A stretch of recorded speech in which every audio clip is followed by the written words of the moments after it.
The British Isles is home to some of the most spectacular countryside in the world. Cool freshwater brooks bubble their way through vast ancient woodlands, and brisk sea breezes transform lush meadows into oceans of emerald green.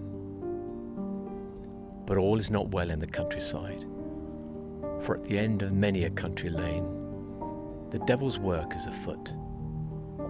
And the name of this devil is organised crime.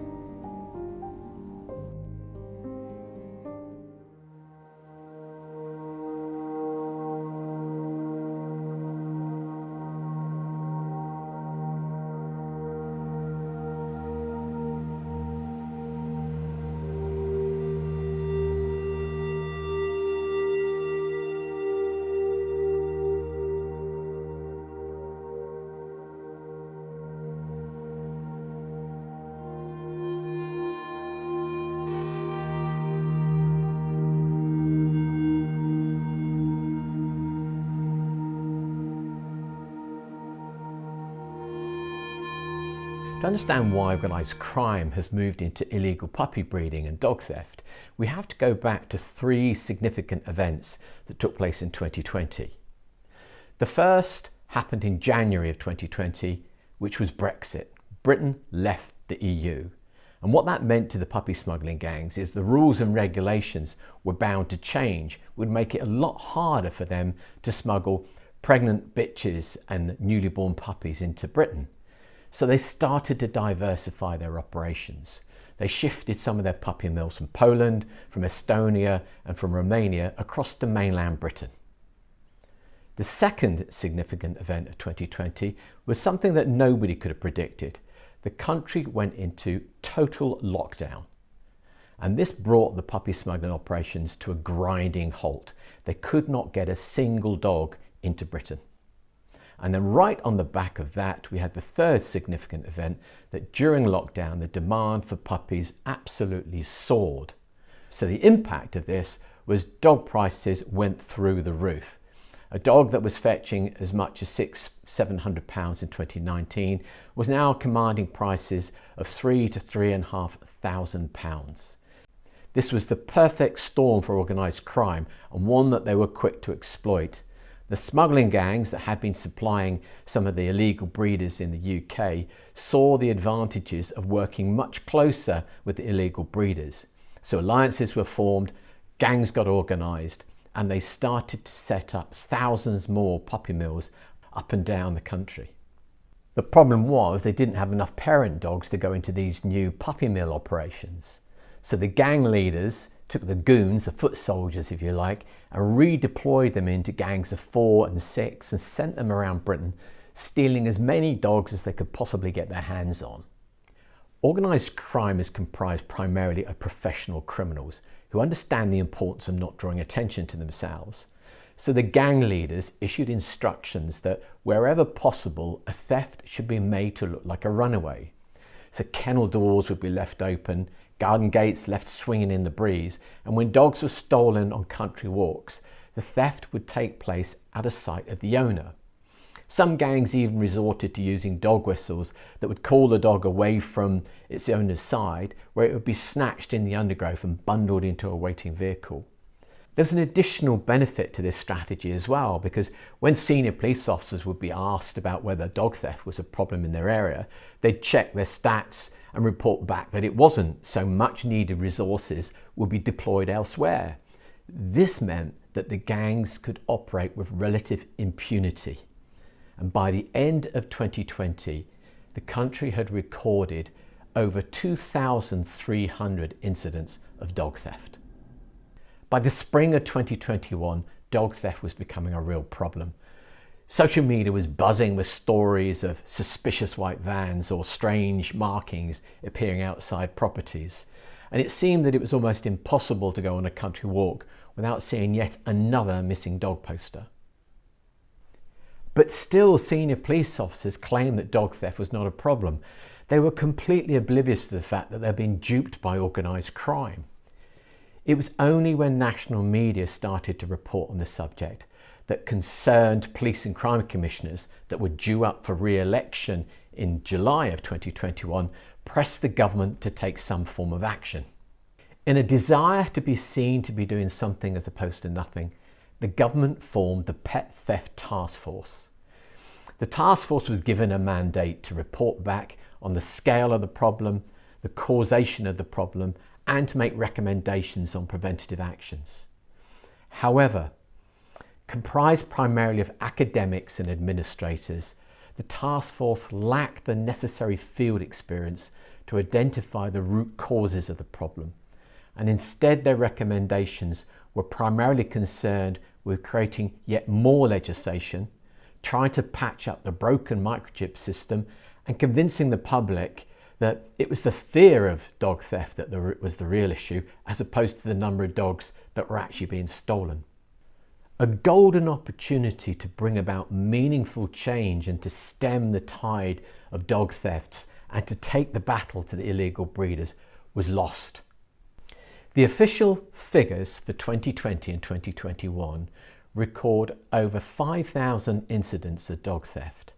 But as already explained, those numbers cannot be relied upon, and the figure is probably going to be closer to 6,000 or 7,000 dogs. However, there's a darker side to those figures that often goes unreported, and that is that 75% of the dogs stolen in 2020 and 2021 have still not been recovered. The primary reason that so few stolen dogs are recovered is because most of them end up in the puppy mills scattered across the British Isles. Those dogs that are deemed unsuitable for breeding, some of them will be ransomed back to the owners for ridiculously high ransom demands. Others will have their microchips cut out, a new microchip implanted, a practice that's known as flipping, and with the new identity, the trained dogs, the gun dogs, the sheep dogs are shipped abroad and sold, whereas others are sold through bogus dog rescue centres where would-be adopters who believe that they're adopting a dog from the streets of Estonia or Romania are in fact buying for an extortionate adoption fee a dog that's actually been stolen in Britain. When we receive information about the location of a puppy mill, we always adopt the exact same practice, which is we research the site as much as we can. We'll go to the location. We'll introduce a line of field cameras that gives us an understanding of how much activity is going on and off the site. We'll use drones that enable us to peek across the top of tree lines and get an understanding of the size of the site and how it's operated. And we'll also use a covert CCTV van to get valuable evidence on who is actually running the site. All of our evidence will then be passed to the police or to trading standards, and we will work with them, hopefully to a satisfying conclusion. Sometimes we will use Crime Stoppers to pass our information, but if we're stonewalled, if the authorities refuse to act or are too slow to act, then we will take matters into our own hands and we will go onto the site and recover a stolen dog or do what we can to shut down the puppy mill. What you're about to see now is footage of one of the puppy mills that I have visited. This site had over 150 dogs caged up in these awful damp pens. The owner of this site confessed that when a breeding dog outlived its usefulness, he would simply take it to an area in the woodlands and shoot it in the head.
So how do we get ourselves out of this mess? Well, firstly, it's important to understand that organised crime have had a long time to get themselves established. They're making tens of millions of pounds of profit from their operations, which means they're not going to go without a fight. So everybody has an important role to play, and no more so than the buyer. People, you have to become responsible buyers. No more turning a blind eye to the obvious. If a puppy is offered at a cheaper price than anywhere else, it's usually because it's been bred illegally. If the seller is offering a discount for cash, then it's usually because it's been bred illegally. Who on earth deals in cash these days? Certainly organised crime deal in cash. My strongest advice to you is when you're going out to buy a puppy is to take somebody with you who's not emotionally involved with the purchase, somebody who will remain objective, someone who will ask the right questions and listen to the answers, who will give you sound advice as to whether you can trust that seller or not. One of the organisations that's helping to take the fight to organised crime and help to prevent dog theft is a forensic science company based in Oxford. They have come up with a groundbreaking scheme of introducing a canine DNA database. The company, known as Cellmark, has a website, and you'll find a link to that website in the description below. All you need to do is to acquire a kit, take a cheek swab from your dog, and then post that swab back to the lab. Usually within a week, the lab will respond to your sample saying that your dog's DNA is now on the database. You then can put this orange and white disc on your dog's collar, which would give a message to a would-be thief that your dog's DNA is on this central database. But more importantly, if the police come into possession of a dog that they suspect is stolen, all they need to do is to take a mouth swab from that dog, send it to Cellmark, and if the dog's DNA is on the database, the true owner of the dog will be identified and reunited with their dog. So how else can you help? Well, you can subscribe to our channel and you can watch the videos that we've made on helping to keep your dog safe, and you can provide us with information on someone that you suspect is in possession of a stolen dog or is involved in illegal puppy breeding. I give you my word that if you provide that information to us, not only will we treat it in the strictest confidence, but we will make sure that that information is acted upon and a puppy mill will be shut down, and we'll do our utmost to recover a stolen dog. Every dog born has the right to run free, has the right to have a healthy and rewarding life. No person should be permitted to deprive a dog of those simple pleasures in life. I'm going to leave you with this very, very important message. When you buy a puppy from a puppy mill, you are helping to perpetuate the misery that these monsters are inflicting on these innocent dogs. And how can you possibly look your puppy in the eye and say that you love your puppy when you know all the while that the parents of your dog are living a life of absolute hell? Please don't do it. Help us to stamp out this awful business. No human being should be permitted to make money on the back of the misery of so many innocent animals. I'm Colin Butcher, the Pet Detective. Thanks very much for watching this video, and please don't forget to subscribe to my channel. Goodbye.